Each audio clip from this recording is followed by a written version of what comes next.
Y una última nota, algo que también hicimos como cada año, publicamos nuestro informe anual de revisión de riesgos humanos. Es nuestro informe insignia donde todos, ya sabes, analizamos nuestros datos de simulación, revisamos los datos de nuestra plataforma, pero también observamos el panorama internacional de amenazas en la capa humana. Y la razón por la que destaco esto es porque también será parte de mi ponencia principal, donde hablaré sobre cómo podemos asegurar nuestro futuro digital. Y especialmente, creemos que la resiliencia humana es la clave para proteger nuestras democracias, nuestra economía. Y sí, tal vez ese sea también el punto de partida. Estamos, y creo que todos podemos estar de acuerdo, viviendo en tiempos muy inciertos. Avances tecnológicos muy rápidos, y sí, me refiero a la inteligencia artificial. Se están encontrando con cimientos muy inestables. Sí, yo los llamaría inestables, lo que está llevando a lo que podemos ver, un mundo fragmentado. Hay mucha complejidad. Existe fragmentación a nivel geopolítico, y también sabemos que un mundo fragmentado es un mundo inseguro.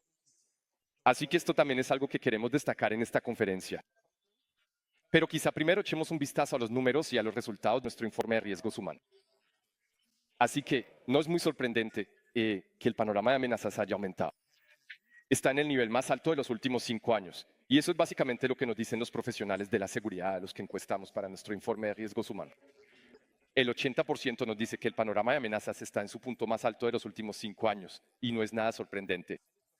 Esto también coincide con lo que, por ejemplo, la Agencia Federal de Seguridad alemana publicó ayer, su último informe de amenazas. Sí, la situación no es buena.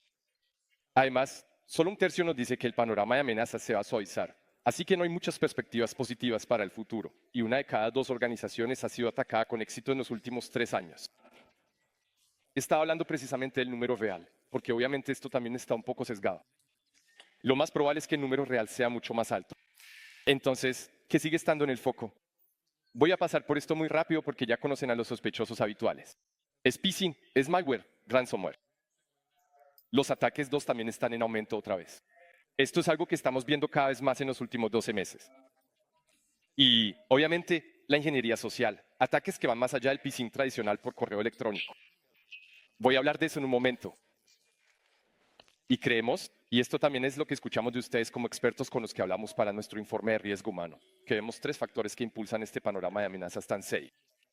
Y el primero, que ya lo mencioné, es la inestabilidad global. Hablaré más de eso en un momento. El segundo es casi, es un factor impulsor, pero también es un acelerador del radio de impacto, o un factor que aumenta el radio de impacto. Todo está mucho más interconectado. Estamos hablando de ataques a la cadena de suministro. Así que, con muy pocos pasos y poco esfuerzo, puedes crear un radio de impacto enorme y afectar a muchísimas organizaciones con un solo ataque. Y esto, obviamente, también está impulsando los costos. Pero luego están las nuevas tecnologías y sí, el enfoque principal está en la inteligencia artificial. Esto, que también está aumentando drásticamente la superficie de amenazas. Y esta vez no solo voy a decir, bueno, esto va a empeorar todo mucho más. También trajimos algunos números. Pero quizá primero, la inestabilidad global. El Foro Económico Mundial, al publicar nuevamente su informe de riesgos globales, dijo que el cibercrimen es una de las 5 principales amenazas para la economía global. Pero hay una nueva. También está la desinformación generada por inteligencia artificial. En tiempos muy políticos, en realidad, esto se vuelve, sí, muy serio y personalmente me da miedo y solo podemos suponer cómo las elecciones recientes, por ejemplo, se vieron afectadas por este factor. Pero también en Alemania estamos ante un año muy político. Esto es algo que debería preocuparnos. Y también sabemos que la inestabilidad global y, sí, los conflictos bastante tangibles en todo el mundo están influyendo directamente también en el cibercrimen de origen privado. Aquí hay una cita muy buena de Catherine Sura, quien fue nuestra primera invitada en el podcast, que también subrayó que existe una conexión directa. Hablando de interconectividad, vemos que hay un gran aumento en los costos de los ataques a la cadena de suministro. Y un dato muy interesante que también quiero resaltar es que los ataques a la cadena de suministro no son solo algo muy técnico.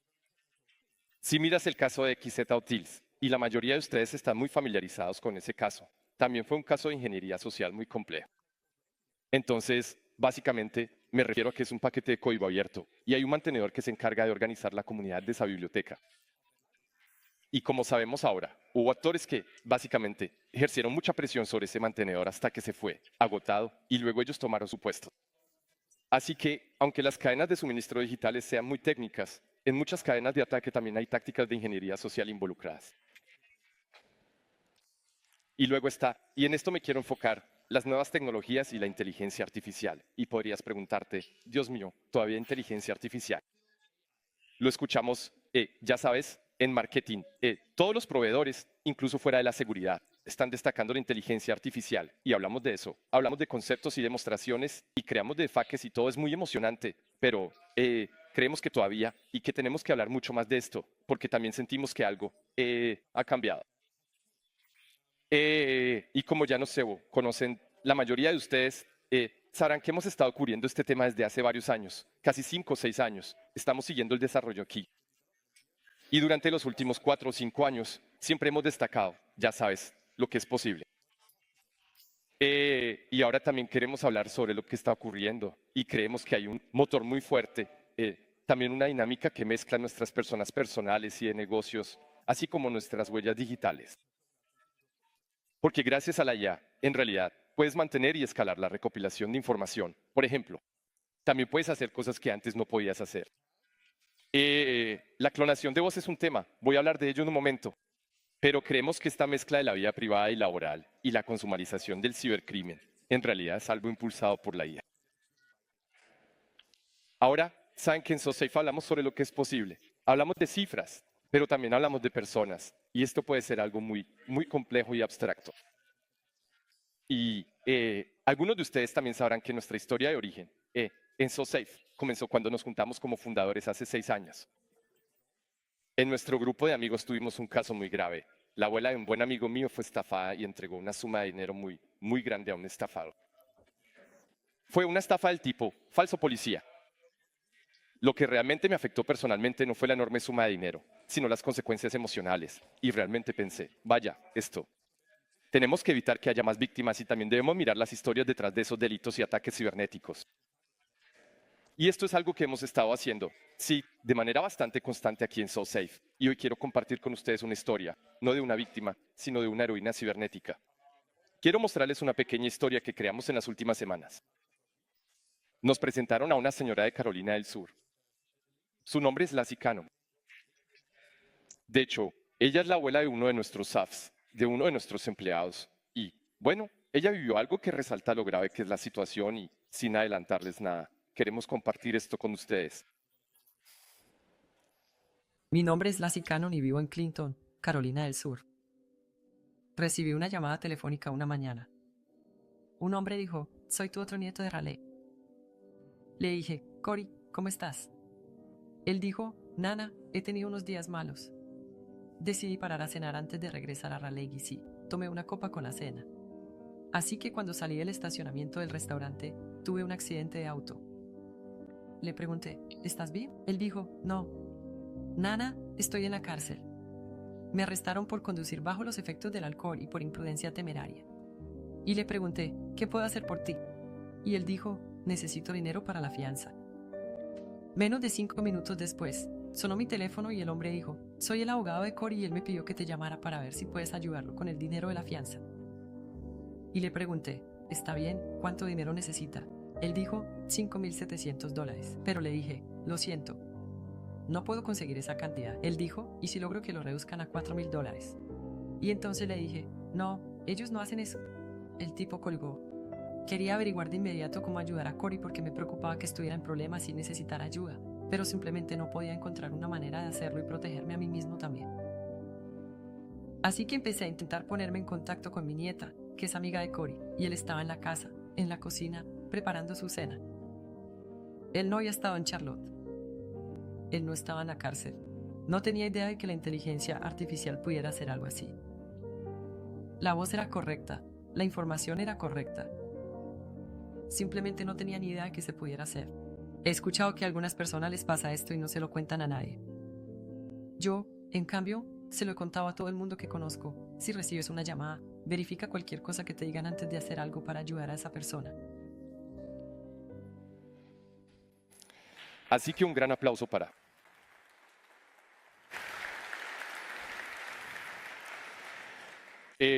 Obviamente esta es una historia muy fuerte y la verdad, me tocó personalmente. Tuve un par de conversaciones con Lassie. Bueno, hay muchísimas cosas que se pueden aprender de eso. Quiero decir, antes que nada, estamos muy contentos de que esta sea una historia con un final positivo. Sabemos que también hay muchas historias negativas detrás de estos casos reales de víctimas. Pero quizá lo interesante y lo que hay que resaltar es que podemos aprender de este caso en particular. Y ya mencioné algunas cosas. Creemos que hay 4 factores de cambio impulsados por este avance tecnológico y el primero es algo que, como pueden ver aquí, se está utilizando la inteligencia artificial para la ingeniería social. Necesitamos una mano. Michael. MMM, tal vez. Entonces, se está utilizando para ingeniería social con el fin de recopilar información, ¿verdad? Estas personas sabían mucho sobre Lassie y también sobre su relación con Corey. Y luego un segundo impulsor o segundo factor de cambio son los ataques multicanal. También vemos que esto se ha realizado por teléfono, ¿verdad? Por correo electrónico probablemente no habrían tenido acceso a Lassie. Así que también ataques multicanal. En este caso, lo más probable es que se haya utilizado clonación de voz aquí. Y luego también vemos una tercera cosa, y es la expansión al ámbito privado. Ahora también vemos un cuarto factor de cambio, y es la cultura de seguridad, porque también creemos, y Lassie lo dejó muy claro, que si la gente sabe y si la gente está consciente, eso puede ser un factor de protección, y por suerte ya le cuenta a todos, o ya le contó a todos, que conoce. Pero vamos a profundizar un poco más. Así que el primero es muy claro. Es decir, vimos esto, la ingeniería social se va a llevar a cabo a gran escala gracias a todo lo que ahora vemos con los avances de la inteligencia artificial. Por ejemplo, el uso del LLMS para ataques de speed phishing es un caso, pero también puede usarse para cosas que antes no eran posibles. Por ejemplo, la clonación de voz. Y bueno, hablamos sobre los conceptos, hablamos sobre lo que es posible. Pero en algún momento nos sentamos y dijimos, ok, pero ¿qué tan grande es realmente el problema? Porque podemos hablar de todas estas posibilidades que existen, pero queremos saber qué tan grande es ya el problema de la ingeniería social basada en IA. Y bueno, hicimos un estudio junto con ustedes, muchísimos participantes, cientos de participantes en nuestra encuesta aquí y realmente pudimos ver, y ustedes nos dijeron, de hecho me sorprendió que el aumento, sí, el 90% de ustedes nos dice que hay un aumento en el panorama de amenazas. Eso no me sorprendió. Pero lo que sí me sorprendió es este número, el 50%. Así que una de cada 2 empresas ya ha reportado algún tipo de ingeniería social basada en IA. Y esto es algo que realmente me sorprende, que ya sea tan alto. Y si miramos un poco más a fondo las tácticas específicas que podrían usarse, estamos hablando de speed phishing basado en modelos de lenguaje grandes, es decir, recopilar mucha información personalizada y traducirla mediante IA en una campaña de speed phishing. Ese sin duda es un escenario posible. Luego está la creación genérica de lenguaje por IA. Por ejemplo, hablar por teléfono con una IA. Más sobre eso en un momento. Y luego está el tema de la clonación de voz dirigida y los ataques de defake. Y en realidad, las cifras son bastante impactantes. Así que un tercio también reportó spear phishing basado en modelos de lenguaje grandes. Y casi un tercio reportó generación de lenguaje genérica por IA. Es decir, el phishing o phishing de voz a través de IA ya está afectando a las empresas. También hay alguna forma de clonación de voz y ataques de video defake. Sabemos que hay casos muy notorios. Por ejemplo, esos 35 millones que se transfirieron basándose en una videollamada con el director financiero. Pero esto parece ser, quiero decir, es más complejo. Lo más probable es que esté en aumento. Vamos a continuar esa investigación el próximo año. Pero ya está ocurriendo en algunas empresas. Y sí, vamos a hablar sobre la confianza, no justo después de esta sesión, sino después de la siguiente, con Philip Westermayer, quien también habló en su keynote en el OMR Festival sobre la confianza, el problema de confianza que tenemos delante, impulsado por la inteligencia artificial. Entonces, mirando el segundo punto, esto es algo que hemos estado siguiendo durante varios años, la expansión a diferentes canales. Y también vemos aquí, en nuestros datos del Human Risk Review, que el correo electrónico sigue siendo el canal principal, pero en los últimos años se ha ido expandiendo. Así que cada vez se utilizan más canales para el pretexto. Por ejemplo, legitimando un ataque por correo electrónico a través de un mensaje de texto, por ejemplo. Y también analizamos más a fondo y quisimos entender qué tan específica crees que es la amenaza de los ataques multicanal. Y un tercio de ustedes nos dijo que las llamadas de ingeniería social a números de celular privados son una realidad. Así que esto es algo que realmente no se puede controlar con una barrera tecnológica si sus empleados están recibiendo llamadas de estafador. También hay ataques a direcciones de correo electrónico privadas. Casi el 40% nos dijo que esto es un problema. Y luego están las redes sociales. Casi la mitad de ustedes mencionó perfiles falsos de empleados o empleados de alto rango en LinkedIn. Y, de nuevo, el 55% nos dijo que han experimentado ataques de ingeniería social a través del LinkedIn. Así que pueden ser reclutadores falsos, puede ser otra cosa. Pero vemos que hay un problema muy específico que también ocurre en otros canales que son muy difíciles de controlar. De hecho, 1 de cada 5 encuestados nos dijo que hay más canales o que reportan más ataques en diferentes canales. Y luego está esta expansión hacia el ámbito privado. Así que, obviamente, hay una tendencia hacia la consumerización.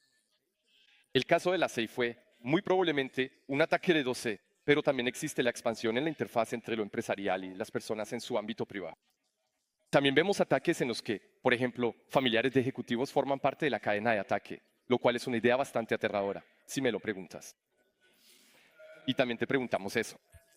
¿Ves esta tendencia? Y de hecho, un número muy alto de ustedes nos dijo que ven ataques en el ámbito privado y también observan esta tendencia en, sí, lo que llamamos privatización o consumerización del cibercrimen. Entonces, ¿qué podemos hacer? Y obviamente, una respuesta, no la única, pero sí una respuesta muy contundente, es que si vemos una multitud de canales adicionales, si vemos una multitud de ataques muy específicos y muy complejos impulsados por la inteligencia artificial que están ocurriendo fuera de lo que hace 10 años habíamos llamado el perímetro. Entonces realmente necesitamos enfocarnos mucho más en nuestra gente, porque ellos pueden ser la última línea de defensa. Necesitamos fomentar una cultura de seguridad. Y esto también es lo que ustedes nos dijeron. Cuando les preguntamos qué tan importante es realmente aumentar el nivel de habilidades de su personal para detectar y reconocer estos nuevos y más recientes ataques basados en inteligencia artificial. Y casi todos ustedes nos dijeron, sí, esto es muy importante para nosotros. Pero si preguntamos sobre el nivel de habilidades actual, identificamos esta brecha.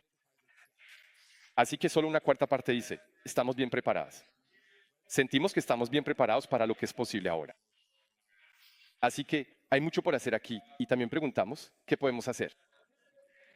Y bueno, obviamente una cosa que es muy evidente es capacitar a las personas y realmente familiarizar a nuestros usuarios finales con las últimas posibilidades. Pero también se trata de fortalecer la identidad. Creo que la identidad es un punto muy crucial y también cambiar. Sí, procesos o controles. Quiero decir, probablemente ninguna empresa debería permitir una transferencia bancaria de 35 millones basada solo en una videollamada. Y obviamente, algunos de ustedes también creen que debería haber herramientas de IA para detectar también defaques. Ahora sabemos que no es una tarea muy sencilla, así que no podemos depender completamente de esto. Y luego, también, la quinta parte es realmente invertir en la protección del ámbito privado de tus empleados. Eso es también lo que casi una cuarta parte nos dijo. Así que, como saben, y creo que esto lo deja muy claro, creemos en el poder de los humanos y creemos que los humanos no son una debilidad. En este caso, ni tampoco en el mundo antiguo, pero sí son parte de la solución. Entonces, ¿qué podemos hacer? Y por eso es tan importante y tan relevante que nos reunamos hoy aquí en la Oman Firewall Conference, porque solo juntos podemos liderar el camino hacia una situación en la que realmente hayamos fortalecido nuestras habilidades de defensa digital en todos los ámbitos. Y hay 4 cosas que deberíamos hacer y en las que también les estamos ayudando. Queremos darles las herramientas para que amplíen su horizonte, amplíen su perspectiva y fomenten una cultura de seguridad positiva. Creo que es realmente peligroso si ahora solo hablamos de las amenazas y, ya sabes, asustamos a la gente sobre el mundo digital. Pero queremos ayudarles de manera positiva a construir, ya sabes, la cultura de seguridad en sus organizaciones. Hacemos eso con nuestra plataforma, que lanzamos a principios de este año, Human Risk OS, que hace precisamente eso. Amplía el horizonte de lo que ves. También abarca las actitudes y los aspectos culturales de tus empleados. También te ayuda a profundizar mucho más para entender dónde están, quizás, ya sabes, las partes de la organización donde hay que hacer un poco más. Y es simplemente una herramienta poderosa para que puedas monitorear y fortalecer continuamente la construcción de tu cultura de seguridad. Y necesitamos ir más allá de los muros corporativos. Quiero decir, hemos escuchado que hay muchísimos casos, ya sea cadenas de ataque que están relacionadas con un ataque a tu organización, pero también podría ser simplemente que tus empleados se vean afectados por delitos cibernéticos comunes dirigidos a consumidores. Y por eso, este año lanzamos nuestra extensión de amigos y familia, que de hecho también surgió de ustedes. Hubo algunos clientes muy persistentes y, bueno, aquí CREF merece una mención especial de parte de Vago porque él fue de los primeros en preguntarnos si podíamos expandir nuestro producto a los familiares de los usuarios finales y empleados de Vago. Y eso lo transformamos en un paquete comercial, en una extensión de amigos y familia. Con esto puedes proteger o ayudar a proteger a los familiares y el ámbito privado de tus empleados, pero también puede verse como un beneficio, ¿no? El ciberdelito está tan extendido que, en realidad, esto también es una ventaja que los empleados realmente valoran. Y ya tenemos algunas historias de clientes que ya están usando la extensión de amigos y familia. Aquí hay una de la periodista Laura, que en realidad tenía una tía que fue víctima de un ciberdelito y, gracias a la capacitación, pudo defenderse de ese caso. También tenemos el caso de Action Mensch, donde Matthias Beck, que creo que también está en el público por ahí, nos contó que su esposa en realidad detectó un ataque después de haber estado expuesta a una mayor cultura de seguridad. Y obviamente tenemos el caso de Vagonde. De nuevo, creo que en este caso fue un hijo adolescente quien también fue protegido. Como pueden ver, todos estos familiares abarcan diferentes grupos de edad también. Y todo esto ayudó no solo a proteger la infraestructura y los datos empresariales, sino también esa capa externa de nuestro ámbito privado. Y luego está la economía y la sociedad. Así que, volviendo al principio, estamos viviendo tiempos desafiantes y creemos que el cibercrimen es una amenaza real para nuestra sociedad y para nuestra economía. Y por eso, en Social queremos servir a todos. Queremos ayudar a toda la economía, pero también a la sociedad y a otras democracias para que, ya sabes, tengan habilidades de autodefensa digital. Así que analizamos algunas áreas en las que no estábamos muy activos hace 4 años, y una de ellas es el sector público. Hay más de 65 millones de personas empleadas en el sector público en toda Europa y la mitad de los ciberataques en realidad están dirigidos a infraestructuras críticas y entidades del sector público. Y siempre hemos estado colaborando con entidades del sector público, pero dijimos que queríamos redoblar esfuerzos aquí y también reconocer que hay particularidades en el sector público, desde la privacidad de los datos hasta la accesibilidad. Así que a principios de este año lanzamos nuestro producto SoSafe Public Sector, que hace precisamente eso. Está mucho más enfocado en el cumplimiento específico, de los requisitos de las entidades del sector público. Se centra en la accesibilidad, que actualmente es muy importante en el sector público, pero que también será muy relevante en el sector privado. Y, por supuesto, también contenido específico para nuestros clientes del sector público. Y luego están las pymes. Quiero decir, sabemos, y si miras a tu alrededor, si preguntas, los clientes de SoSafe abarcan varios segmentos, pero especialmente las pymes, donde puedes ver que son la mayoría, son la columna vertebral de nuestra economía. Para un proveedor de software no es el grupo objetivo más fácil con el que trabajar porque realmente tienes que bajar al terreno, tienes que estar presente, tienes que estar cerca. Pero aún así, ves que una gran parte de los ataques también se dirigen a pequeñas y medianas empresas. Y por eso, a principios de este año, lanzamos nuestra plataforma SoSafe MSP. Así que la plataforma de proveedor de servicios gestionados, porque solo a través de alianzas. Y esto es parte de una gran inversión que estamos haciendo para fortalecer nuestro ecosistema de socios. Desarrollamos este producto pensando también en las necesidades y requisitos de nuestros socios de servicios gestionados. Así que ahora hay muchas más posibilidades de gestión de clientes. Hay mucha más flexibilidad si tienes múltiples inquilinos y existen opciones simplificadas de precios y expansión. Y aquí tienes solo algunos ejemplos de nuestros socios MSP que ya están utilizando este producto. Entre ellos, por ejemplo, Deutsche Telekom, Protectis, Zurich y SecurePoint. Y luego sigue estando este tema del multicanal. Creemos que realmente hay que prepararse más para lo que ya está ocurriendo, pero que irá en aumento. Y el año pasado, si estuviste aquí o en el otro recinto, nos viste presentando algo donde tomamos modelos de lenguaje grandes y los usamos para hacer scrapping de OSINT. En este ejemplo sobre mi perfil de LinkedIn y lo traducimos en un mensaje de voz que podía ser enviado, que de hecho era una llamada y sí, el modelo te llamaba y basándose en estos datos de OSINT, era muy específico. Esto lo llamamos Neptune internamente para nosotros y el año pasado también lo mostramos en nuestro stand de AngelLab. Y el stand de AngelLab está ahí de nuevo. Así que en el área de productos puedes, de hecho, probarlo porque recibió una mejora tremenda. No quiero adelantar demasiado, pero ahora puedo hablar contigo y mantener conversaciones reales. Y tendrá información sobre ti y será muy insistente para sacarte algunas credenciales. Así que siéntete libre de probarlo. No te lo puedes perder. Es ese gran conjunto de cabinas telefónicas amarillas y negras. Es muy emocionante, también da mucho miedo.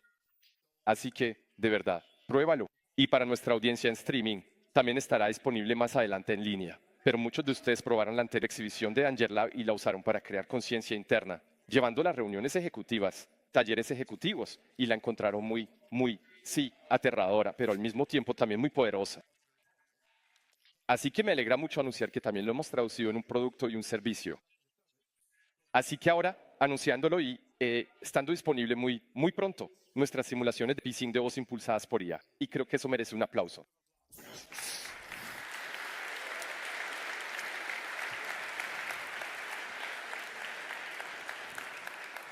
Solo quería resaltar una pequeña innovación de producto. Más innovaciones y lanzamientos vendrán después, de parte de nuestro CPO, Gonzalo Gayolas, en su charla principal por la tarde. Pero si te interesa esto, tenemos una lista de espera para acceso anticipado, básicamente. Por favor, siéntanse libres de inscribirse y así podrán. Sí, poner a prueba a sus colegas con simulaciones de phishing de voz realmente aterrador. Pero volviendo al tema, quiero decir a lo que estamos aquí, que no es solo mostrar tecnología, sino personas reales. De hecho, verdaderos héroes. Quiero decir, ya escucharon la historia de la CEI y hay algo que, para mí, fue lo más inspirador. Y es que ella dice que la mayoría de las personas no hablarían de esto, de haber sido víctimas de un cibercrimen así, pero ella literalmente se lo contó a todos en su grupo de amigos. Y también experimentamos eso a principios de este año cuando intentamos conseguir más casos reales y testimonios reales de cibercrimen, y no es nada fácil lograr que la gente se ponga frente a una cámara o comparta su historia. Pero también se puede ver lo poderoso que puede ser si compartimos nuestras historias y rompemos ese estigma que todavía está asociado al cibercrimen. Así que también estoy súper feliz de que hoy estemos lanzando hoy, un pequeño sitio web donde la gente realmente puede enviar sus historias y nosotros las traduciremos en pequeños relatos poderosos y los compartiremos mucho más con el mundo y ojalá, y esto también es lo que me dijo la SEI, si logramos evitar que al menos una persona más, alguien como ella, caiga en la estafa, ya habremos logrado algo. Creo que en realidad podemos salvar a miles de ellas.